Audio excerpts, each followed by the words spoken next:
Daily வரேன். கேக்க வாங்கி நல்லா திங்குறேன். வேலைக்கு போக முடியலாட்டி உங்க அப்பாட்ட ஏதாவது காசு கீசை வாங்கி பிசினஸ் பண்ண வேண்டியதுங்கடா.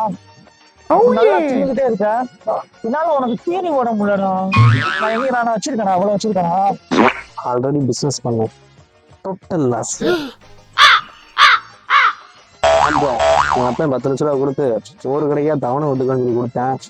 நானும் யோசிச்சு பார்த்தேன், ஒரு கடையா கொடுத்து என்னைக்கு வாங்குறது, ரொம்ப அலைச்சலா இருக்குல்ல. அதனாலதான் ஒரே ஆள்கிட்ட 10 லட்ச ரூபாய் கொடுத்துட்டு வாங்கலான்னு பார்த்தேன்.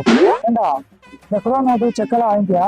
மாப்பிள்ள நாங்க கேன போயில விவரம் இல்லாம விட்டுனேன், எல்லாமே பக்காவா வாங்கிட்டேன். அப்புறம் லாஸ் ஆச்சு.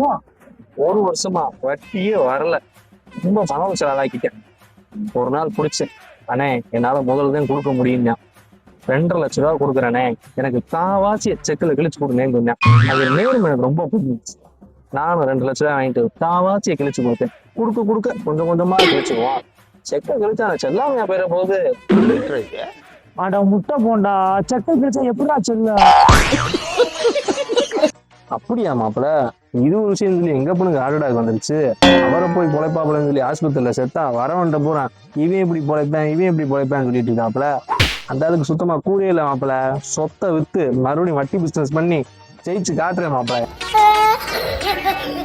ஏய், உன்னால உங்க அப்பன் குறைச்சதே பெரிய விஷயம்.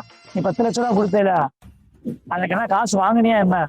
அதே நமக்கு காசு தர வேண்டியதுடா, நம்ம தாண்டா இப்ப அவனுக்கு காசு தரணும். என்ன சொல்ற? இந்த பேக்கரியே என் காசு தாண்டா வச்சிருக்கான். நான் போய் டீ காசு குடிச்சிட்டு வந்துடுறேன்டா.